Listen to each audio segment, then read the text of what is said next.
How's it going, everybody? Thanks for stopping into this video. As the title probably reads, we're going to be looking at some of the reactions online to the Kyle Rittenhouse verdict.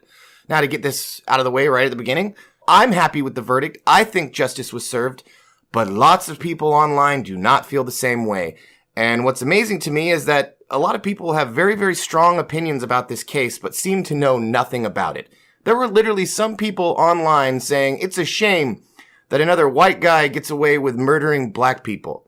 They actually thought that Kyle Rittenhouse was in jail for killing black people. So that's how out of the loop some people are when it comes to this case. And most of what you're seeing is just hysteria, a moral panic. Everyone saying that if Kyle Rittenhouse was black, he would be in jail, while also simultaneously comparing this to the OJ trial. So he got off when he was clearly guilty, but also he wouldn't have got off if he was black. So they're comparing it to the O.J. Simpson trial where he did get off and he was black. They're comparing it to that trial while also simultaneously saying he wouldn't have gotten off if he was black. So, some contradictory opinions being held in people's mind at the same time. And this is basically the essence of what you're going to be finding on Twitter. None of them committed a crime, let alone took lives. They're all dead. Kyle Rittenhouse lives. This is right up the alley of what everyone is going to be saying who's against the verdict. Now, that's kind of clever, isn't it? The Rittenhouse, a chaser followed by 3 shots. Ooh, spicy meme. And here's another comparison to Trayvon Martin, Tamir Rice, Ma'Khia Bryant. Honestly, with these people, if they'd had the chance to live their lives in a world that was a better place than the one where Kyle Rittenhouse is seen as a kid whose future matters more than the lives of Black Lives Matter protesters he murdered. Well, that's not what happened. He defended himself against rioters who were attacking him. And I'm not going to get into the legality of the case right now. It's just amazing to me how people will just go on, continue calling him a murderer. They will have their own ideas of what happened in their head, and they don't care what's actually true or not. All of these cases, you could say, were mishandled or they were treated properly, but they are completely different cases. And you can't necessarily say that if Kyle Rittenhouse was black and he did the same exact things that Kyle Rittenhouse did, but he was black, that the verdict would have been any different. There's lots of cases of BLM supporters rioting and doing obscene shit and being let out of jail and not even charged. So it's not this clear cut and dry thing where we can say, as a matter of fact, the justice system is so racist that if he was black, he definitely would have got life in prison or something like that. That's just what people want to think to fit their narrative. They have to believe that. That has to be true in order for their worldview to be true. See, just look at this. You can't compare these two things. Tamir Rice held a toy gun, yes, but they thought it was a real gun. Could we say the actions of those police officers was wrong? Yes, we could say that. But no, we're going to do the low-hanging fruit, and we're going to take a case that's completely different from the Kyle Rittenhouse one, and we're going to compare apples to oranges and say, without any context, oh, he killed 2 people, acquitted on all charges, held a toy gun, shot dead on the scene. Well, there's lots of context missing there, isn't there? That's not really explaining the entirety of what actually happened. And you could agree with the Kyle Rittenhouse verdict and say not guilty, and also disagree with Tamir Rice being shot dead on the scene for holding a toy gun. It's tragic. It shouldn't have happened. But to compare these two is just disingenuous. The judge, the jury, the defendant, it's white supremacy in action. This system isn't built to hold white supremacists accountable. It's why black and brown folks are brutalized and put in cages, while white supremacist murderers walk free. I'm hurt. I'm angry. I'm heartbroken.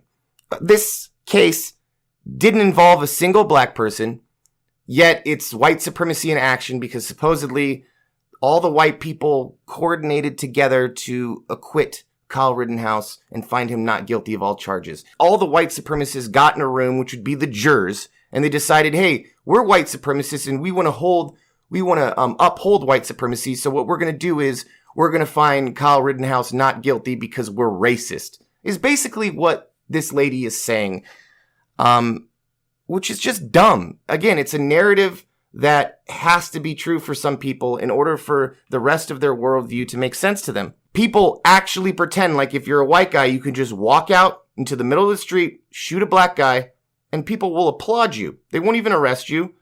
You won't go to jail.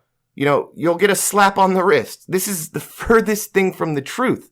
Police brutality and how these things usually occur are in poorer neighborhoods that are over-policed, and it can affect people of any skin color. Police brutality does not discriminate. Yet this is not a story about police brutality. This is a story about self-defense. But people, of course, are going to blur the lines of what this actually means.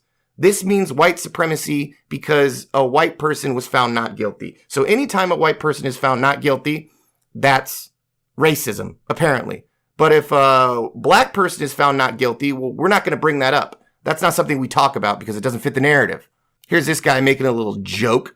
Buying an AR-15 today so I can help provide medical assistance to people in need. Very funny joke, but that's also not what happened. He did have an AR-15, but he also had a medical kit. He was there to help people, and he did have a gun. And regardless of what his motives were for being there, we have to look at the specifics of the case and what happened in accordance with him defending himself. Not if you think Kyle Rittenhouse should have been there.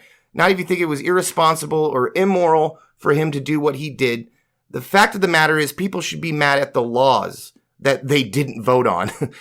People won't give a shit about any of the laws. They won't vote on anything, but then they have really strong opinions about how law is conducted. Now, they should be more mad at the fact that it was legal for Kyle Rittenhouse to actually be carrying that gun and legal for him to defend himself in that way. You should be mad at the laws, not the verdict of this case, because the verdict did uphold justice in this case because it was self-defense. Here's a good one. John Huber and Karen Bloom, parents of murderer Kyle Rittenhouse's victim Anthony Huber, the verdict sends the unacceptable message that armed civilians can show up in a town, incite violence, and then use the danger they have created to justify shooting people in the street. That's what they believe happened. Kyle Rittenhouse showed up with a gun. He brandished a weapon. He made everyone hysterical. He's the one that actually started the riots to begin with. He was the reason why people were burning down buildings. Yeah, Kyle Rittenhouse and his gun, even though there was tons of people there with guns, Kyle Rittenhouse specifically is the one who incited all this violence, incited all the riots, and then he capitalized on it by killing people. And this was his intention all along. Some Machiavellian shit. He shows up, he incites these riots only to be able to use them for his bloodlust. This is a ridiculous idea. This is conspiratorial thinking. This is someone who has no grasp or understanding of what actually happened that night. Kyle Rittenhouse didn't start any of the violence that was occurring there that night or that had been occurring for that entire year while those riots were happening over the summer. Kyle Rittenhouse wasn't the only one who was out that night who probably shouldn't have been out there. If we were to be realistic about the situation, no one should have been out there. No one should have been burning down buildings. People shouldn't have had to feel the need to show up with guns to protect property that wasn't even theirs. Yet we had got to a point in America where people were kind of sick of the media condoning a lot of these riots and pretending like it was okay because of the oppression that black people suffer in America, that this was just an inevitable outcome of, systematic racism. So the riots and the burning down of buildings and the looting was all justified because of oppression, right? And apparently Kyle Rittenhouse showing up there is what started the whole thing, and then he capitalized on it. That is ridiculous. That is a ridiculous thought process. But a lot of people agree with this type of thinking. 22,000 people liked it. Here's another one. Breaking. Kyle Rittenhouse verdict, not guilty. The moral of this story is if you're going to illegally cross state lines with an illegally acquired AR-15 and walk through a riot, killing 2 people, just be white. Oh, yeah, very funny. Another assertion that if he was black, then the story would have been different. They don't know this, but they're positive of it. Also, this is another similarity in all the tweets with people who are against the verdict, is that they're talking about how he illegally crossed state lines again and how he illegally had an AR-15. Neither of those things are true. They were thrown out at the beginning of the case. So that wasn't even on the table for a conviction. Those things were thrown out. So the fact that he was illegally carrying an AR-15 or that he crossed state lines has nothing to do with the trial, has nothing to do with the facts on the ground and if he was justified in defending himself. I don't see a lot of people talking about actually what happened and how he wasn't justified in that scenario where the person was chasing him, screaming, "I'm going to kill you," and the subsequent other people who actually attacked him with weapons and a skateboard. They don't actually talk about the facts on the ground and the details of the case. No, they talk about the generic morality of the situation. He shouldn't have been there. He illegally crossed state lines. He had a gun. He was there trying to start problems. Well, he wasn't the only one there. If he was trying to start a problem, he wasn't the only one there trying to start problems, because obviously the person that was chasing him down was trying to start problems. The people who were burning shit to the ground were trying to start problems. The people who had been violently assaulting people on the streets through the entire summer were trying to start problems. He wasn't the only one there who probably shouldn't have been there. And we could say a lot morally about a lot of other people and their actions. But no, because he was the one who actually finally stood up for himself and decided not to be a victim there on the street where he could have possibly died. No, people would rather have him throw up his hands, hand over his gun, and just hope for the best. And hope that a mob of people, is reasonable enough to not kick the shit out of him and possibly kill him. I'll never want to live in a country where I have to hand myself over to a mob of people and hope for the best. I am absolutely for defending yourself, and it's very unfortunate that it had to come to this, but I really don't see a lot of people actually discussing the details of the case, more of this general morality of it shouldn't have happened. Yeah, lots of bad shit shouldn't happen, but it did, and we have to figure out if it's legal or not. Let's imagine if that was a black man who did what Kyle Rittenhouse did. We could imagine it, and if the details of the case were the same, I believe the verdict would be the same.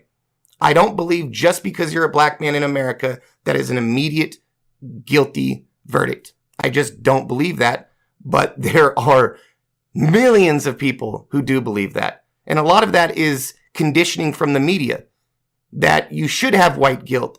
White people aren't oppressed. You actually have a leg up. You have white privilege. You don't deal with any of these issues that black people do. Like police violence or being poor or not having a leg up in society or, basically as a white person, you don't have any problems. So let's just imagine if Kyle Rittenhouse was a black man, well, then he would immediately be guilty and everyone would see it as that. Are they pretending also like all the people right now who are bitching about the guilty verdict would also be okay with a black guy being found guilty under the same circumstances? You don't think there would be a huge uproar of support like there has been for people like George Floyd? Are they pretending like there isn't a huge portion of society who doesn't think exactly like she does? That black people are just immediately found guilty, that they're actually hunted down by police on the streets and killed and no one cares? Here's another one. The fact that Kyle Rittenhouse has been found not guilty on all counts after killing 2 people in cold blood shows the world exactly what type of country America really is. Shaking my head. Now here's the bit. In cold blood. That's meant to convey that he just went out there, indiscriminately shot people. Absolutely not what happened. It makes me believe that this person didn't watch a single video and just lapped up whatever the mainstream media was giving them, whatever the mainstream media was showing them.